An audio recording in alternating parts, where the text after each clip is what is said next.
रहे हैं सर आप। मतलब ये जो महाकाल है, त्रिपुंड है, तिलक है, रुद्राक्ष है, केंद्रीय मंत्री जब इस तरह से नजर आता है तो मतलब बहुत अच्छे लग रहे हैं। पहले तो आप माइक ले लीजिए गिरिराज जी। वैसे तो अमन जी, जी आपके जुबान पर सरस्वती विराजमान हैं।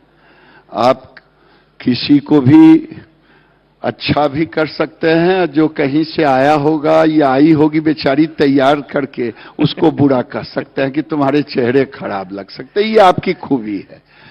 मैं तो एक सनातनी हूं और मुझे गर्व है अपने सनातन पर।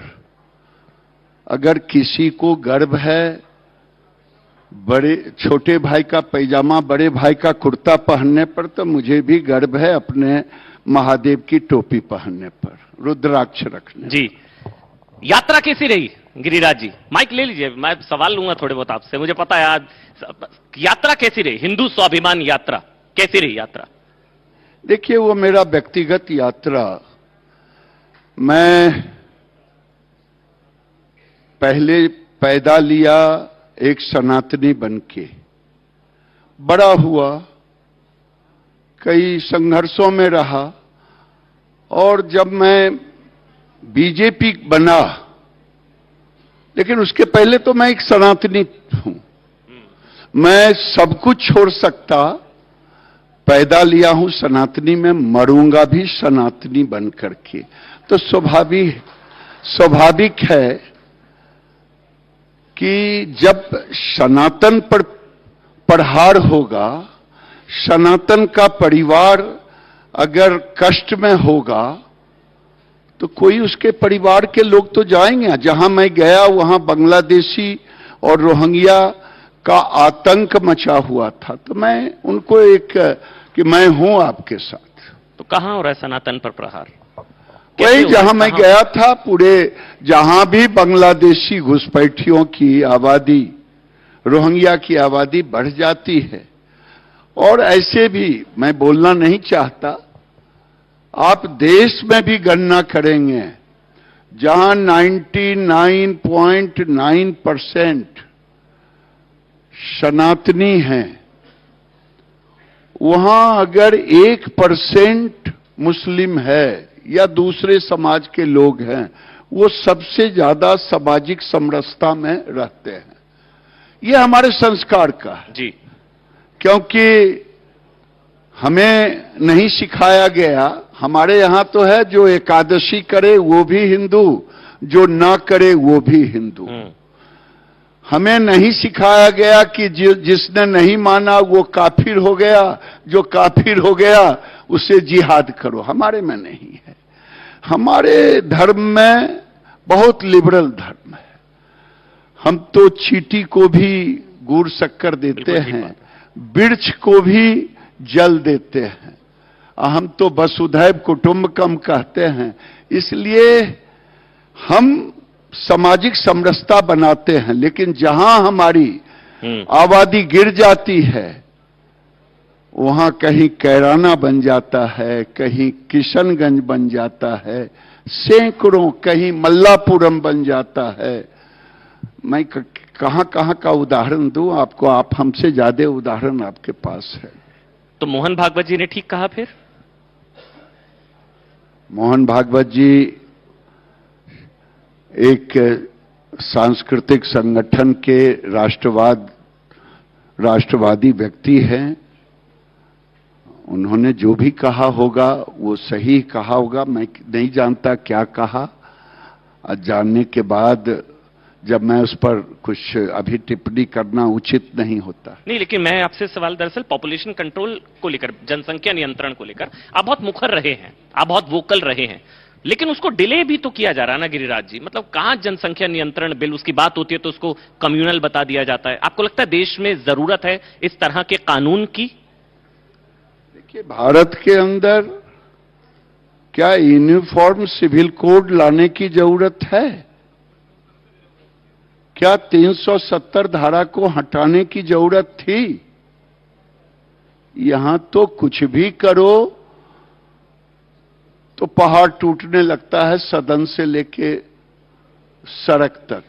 अभी लोग सड़क पर बैठे हैं संभल जाने के लिए। क्या है भाई, कुंभ मेला लगा है क्या? वो जाने नहीं दे रहे लोगों को आप। काहे के लिए? क्या उनके दिल में इतना सा प्यार नहीं है? अगर ये थोड़ा सा होता, जो कांग्रेस के लोग या टुकड़े टुकड़े गैंग के लोग जा रहे हैं, मैं चुनौती के साथ कहता हूं, क्या अभी बांग्लादेश में जो हो रहा है, बॉर्डर पर जाकर के आप ऐसा करते तो भारत के सनातनी भी आपको याद करते। लेकिन आप जा रहे हैं मस्जिद को बचाने, अन्य वहां मस्जिद टूट रहा है, कहां जा रहे हैं? गोली चलाए आप, गोली लगी आपको, और हंगामा भी आप ही कर रहे हैं। तो ये पॉलिटिकल टूरिज्म है। नहीं, जो संभल में हुआ वो भी तो ठीक नहीं हुआ। मतलब आपने सहिष्णुता की बात करी गिरिराज जी, हिंदू धर्म उदार है, सहिष्णु है, टॉलरेंट है, लेकिन जो संभल में हुआ वो भी तो सहिष्णुता का उदाहरण संभवतः नहीं कहा जा सकता। मतलब हर जगह सर्वे, अभी मैं देख रहा था बदायूं की जामा मस्जिद के भी मंदिर होने का दावा कर, अभी अजमेर भी पहुंच गया मामला, संभल, अयोध्या, काशी, मथुरा, ऐसे तो 40,000 हो जाएंगे ना। फिर मैं एक चीज पूछना चाहता हूं आप सबों से,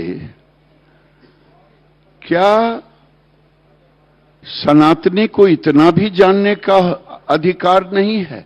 कोर्ट ने आदेश दिया। बिल्कुल, कोर्ट ने दिया। जो लोग कानून को कहते हैं, मैं मानता हूं, जब भी ओथ लेते तो संविधान लेके रखते। मैं उनसे पूछना चाहता हूं कि ये कोर्ट संविधान के तहत है कि कोर्ट संविधान के बाहर है? कोर्ट ने आदेश दिया। अगर कोर्ट नहीं आदेश देगा, आज खड़गे साहब का बयान आ गया, तब तो कल लाल किले को भी कहेंगे। हम के लाल किले के अंदर अगर किसी देवी देवता का साक्ष्य मिलेगा तो कोई जा सकता है कोर्ट, और कोर्ट अगर आदेश देगा तो सर्वे होना चाहिए। अजमेर भी क्यों नहीं? अगर मैं पूछता हूं, क्या हिंदुस्तान के सनातनियों को यह जानने का हक नहीं है कि हमारे पूजा होते थे, आखिर क्यों बंद हो गया? बस कहां ये भी जानने का हक नहीं है? ये भी लोग जाने ना कि मंदिरों को तोड़ करके आक्रांताओं ने मजार बनाया, मस्जिद बनाया, तो हमें जानने का भी हक नहीं है। जी, जानने का हक, आपकी बात ठीक, लेकिन कहीं तो रुकेगा ये चीज। मतलब अयोध्या, काशी, मथुरा, अजमेर, भोजशाला, संभल, बदायूं, ये तो 9 मैंने गिना दी, ये तो आपके पास, ये तो 40,000, फिर तो कहीं तो थमेगा ना गिरिराज जी? थमना न थमना, मैं तो कानूनन बातें कर रहा हूं। कहां हुआ कि पूरे हिंदू समाज गए अयोध्या में जाकर के मंदिर बनाने लगे? कानून ने अधिकार दिया, बनाए। अब कानून के पास जाते हैं लोग, अगर कहते हैं कि सर्वे करें, तो सर्वे का अधिकार कौन दे रहा है? कोर्ट ने दिया। कोर्ट दे रहा है। तो कोर्ट क्या है? कानून नहीं है। हम कानून को कहां तोड़ रहे हैं? चाहे 1 हो या 100 हो, जाने तो। जो लोग आज फक्र मनाते हैं अपने को औरंगजेब के औलाद कहलाने पर, ये इससे बड़ा दुखद क्या होगा? जो अपने को बाबर का औलाद कहलाना पसंद करेंगे, औरंगजेब का औलाद, तो क्या हमारी आस्था उसमें रहेगी क्या, जो आक्रांता था? तो इस तरह की याचिकाएं, आपने इसके लिए भी नेहरू को जिम्मेदार बता दिया था। मैं एक बयान सुन रहा था कि ये जो सर्वे की मांग वाली याचिकाएं हैं, ये भी ना होती, इसके लिए भी नेहरू जिम्मेदार बता दिया आपने। अच्छा, मैं आपसे पूछता हूं अमन जी, आप जानते सब हो, मेरे मुंह से कहलाना चाहते हो। आज अगर नेहरू जी तुष्टीकरण की राजनीति न किए होते, आज भारत के अंदर आज ये सामाजिक विषमता होता नहीं।